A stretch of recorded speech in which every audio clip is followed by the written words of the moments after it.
Black kids are less intelligent than white kids are less intelligent than black kids. What I'm trying to say is that there are more black kids that are less intelligent than there are white kids. And if they call me a nigger, what I do is I just hit them. I left that edit in. Okay, I'm here with James Corbett, and from the Corbett Report, who's back on YouTube. Congratulations. I wanted to show you this. This is from Grok. 29% of Americans are considered low income. That's according to the U.S. Census Bureau. And that's 98 million Americans. 29% of the population. 98 million Americans are considered low income. And what I've said for years is, what do you call a system that takes the richest country in the world and renders 100 million of its population low income? You call that a failed system. That's what I would call that. And then 70% of the people working live paycheck to paycheck, and half the people in the country can't afford a $500 emergency. What do you call that? You call that a failed system. Those are not individuals failing. That's your system, your country en masse failing. And just one more before I get to the video, highlights. So the CEO to worker pay ratio, it rose from 40. So it used to be a worker made $1 and the CEO made 42. That was back in 1980. Well, now, as of 2021, the worker makes $1, the CEO makes $351. So why do I bring all this up? Well, because they were talking about this on CNBC, and they were talking about a chance for a civil war over this.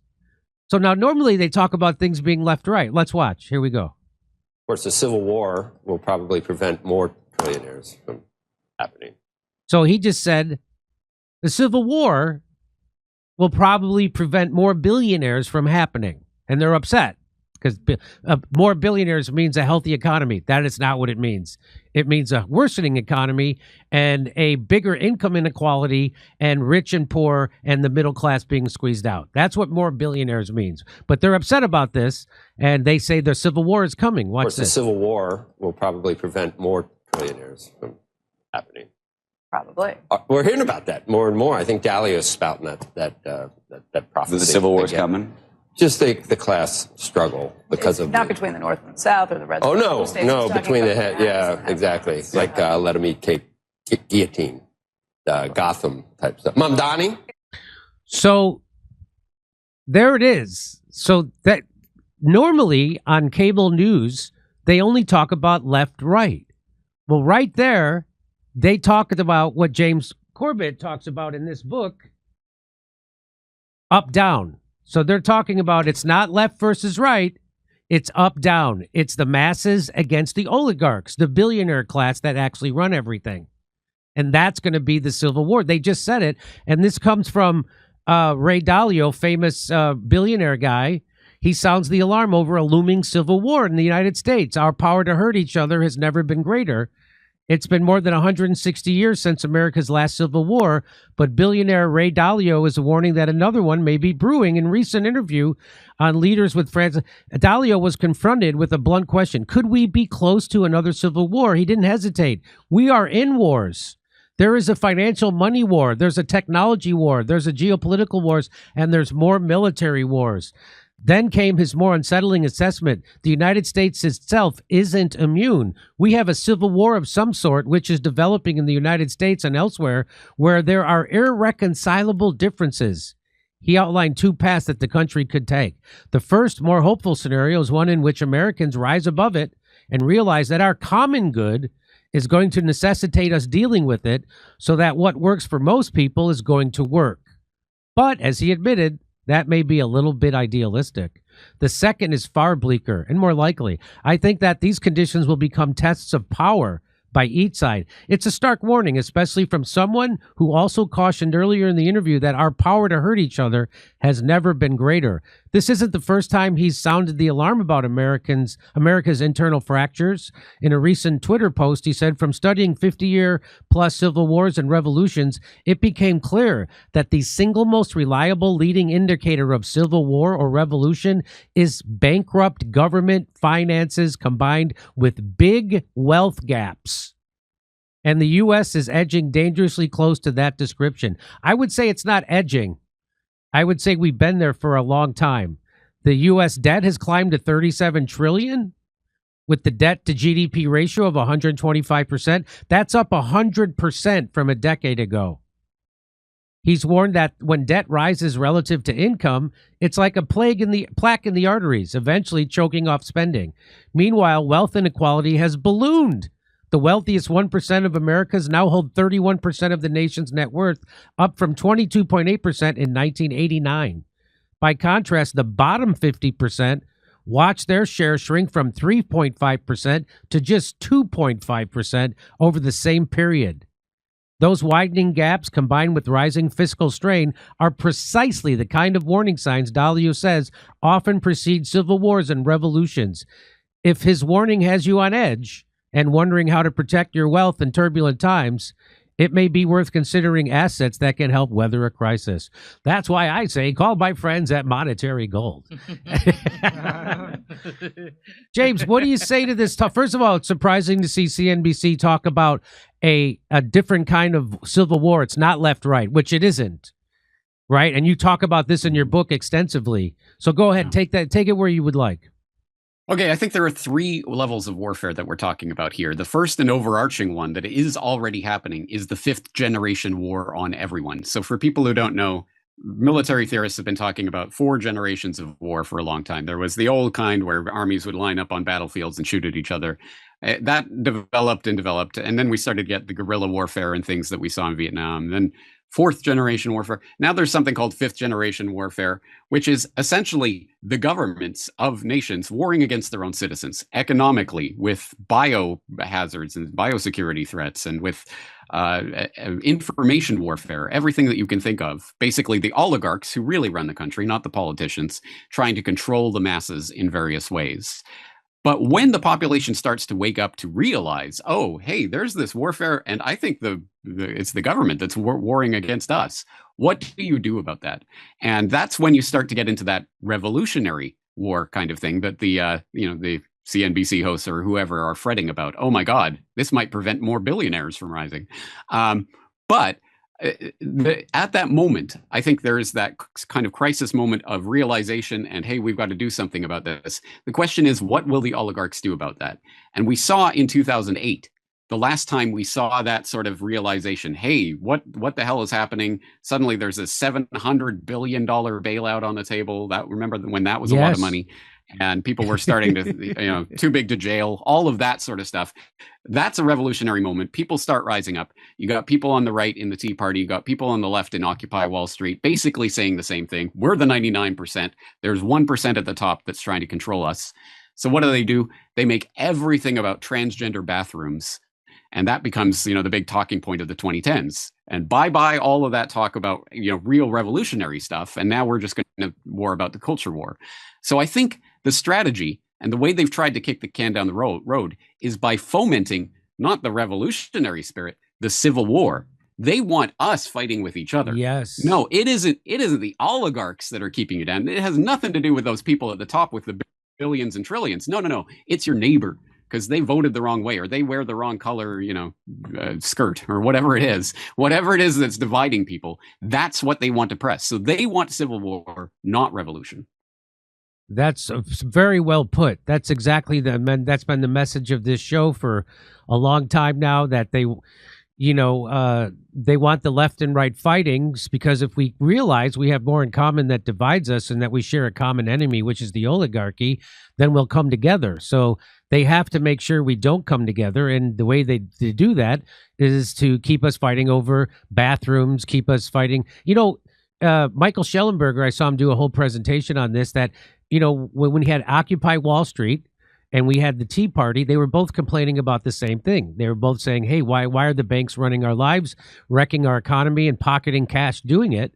And while we have to get kicked out of our houses and we all feel the pinch of a recession, and they wanted to come together, and so they had to stop that. And so Michael Schellenberger makes the point that that's when you started to see all these in newspapers and in the media talk about racism, talk about nationalism, talk about Nazis, talk about white supremacists, and then talk about bathrooms and trans issues.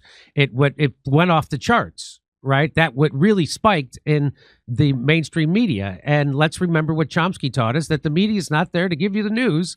I know people still turn on the TV and read the New York Times because they think they're getting the news, and what they're not getting that. You're getting, they're manufacturing your consent for the oligarchs' agenda. That's what the news is there for, which is why they passed the Telecommunications Act in 1996, which took us from 50 different giant media companies down to six gargantuan, colossal, unimaginable giant media companies. So now it's easier to control. You just have 6 companies. Everybody who works in journalism or media is going to end up working for one of these 6 companies. And one of the 6 of the media right now in America is owned by a violent or a Zionist who is a very vocal Zionist. He owns an Israel loyal person who now owns 1/6 of the American media. One person, and they own TikTok.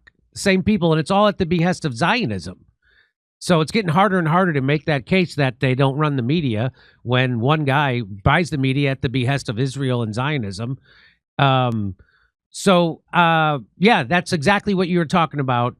They completely tried to stop the revolution. They don't want a revolution. Neither does Bernie Sanders, by the way.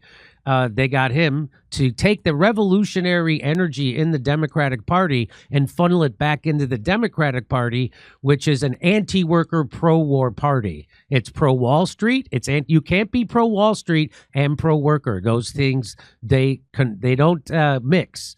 And so they've decided to become the party of Wall Street. And idiots, all my idiot friends in Hollywood still think that Democrats care about workers, even though Joe Biden squashed railroad union strike, which would have set the template for workers nationwide. And of course, he had to squash that. But anyway, anything else you'd like to add to this? Because it was really shocking when I saw them on CNBC talking about the 99% coming together against the 1%, because that's what that is. Yeah. No, well, all I can say is this is a revolutionary moment if we understand it for what it is. But unfortunately, as you say, the media is such an incredibly important part of this, shaping people's perception, not just telling people what to think, but basically putting the framework on how far they're allowed to think on any given subject. And if they frame everything in a certain way, they can get people to stop thinking of it in those revolutionary terms, which is why it's even interesting, as you point out, that they're even talking about it this way. You would think they would try to put it into some sort of left-right. It's about Trump politics or whatever. No, they're starting to understand. Well, they're at least letting on that they know that this is about real revolution, and that's what we have to do. I think in the independent media is stress those factors that they're usually never going to talk about on the mainstream news. Well, it's like how they had to pretend that Barack Obama was some kind of communist socialist radical.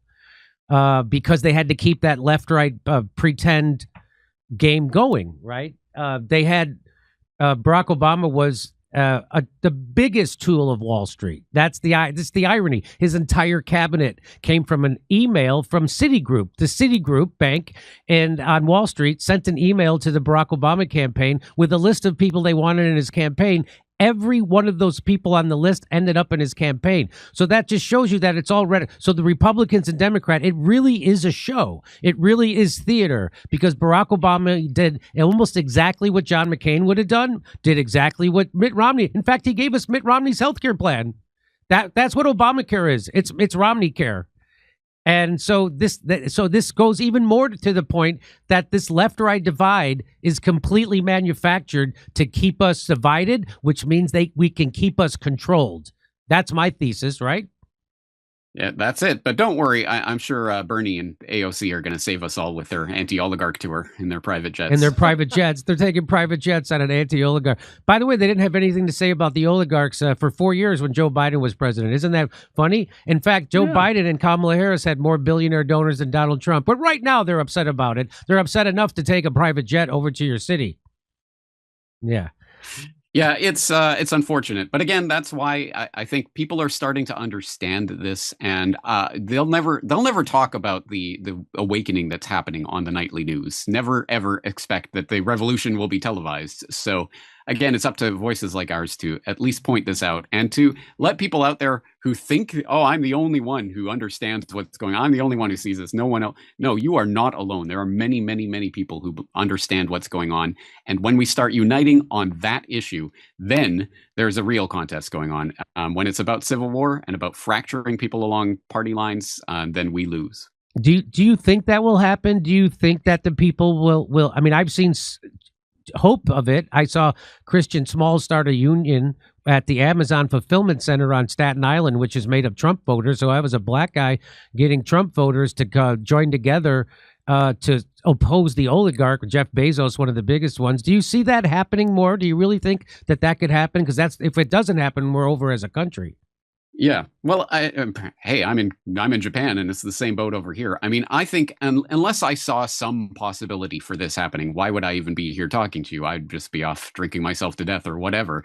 No, there is a possibility that we can have that shift, and we have to understand that it's enemy propaganda. Don't worry, lay down. There's nothing you can do. It's all taken care of. We control everything. No, they do not control everything. In fact, the power of our society rests so much on us giving our time, our energy, our resources, our attention, working in the jobs to create the things for the oligarch's economy, that if we en masse understood that and opted out of it, we could have a difference. And, that sounds like, oh, that's never going to happen. Well, I don't know, when the SNAP program suddenly stops working and all of these 1/3 of the American population that's struggling to make ends meet suddenly can't even feed themselves, that is truly revolutionary times. There's a reason why "let them eat cake" is the quintessential oligarch out of touch phrase. It's because, when people get hungry, that's when the guillotines start coming out. When is the SNAP benefits due to run out? I believe November 1st, right? Isn't that when the first non-payment is going to happen? Oh, no kidding.